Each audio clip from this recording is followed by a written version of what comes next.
প্রিয় হাদি ভাই, তোমার শেষ হাসিটা এই সোনার বাংলাতে দেখতে পারলাম না, আমাদেরকে তুমি মাফ করিয়া দিও। আমাদের হৃদয় সবসময় তুমি উত্তম হয়ে থাকবে। তুমি শহীদ শাহাদাতের সম্মান পেয়েছ, আমাদের 22 কোটি মানুষের দোয়া তোমার জন্য রইল। হে আল্লাহ, শহীদ ওসমান হাদিকে জান্নাতুল ফেরদাউস করে দাও, আমিন।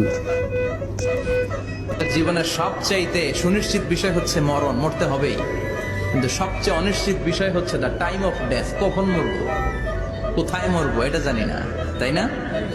জীবনের সবচাইতে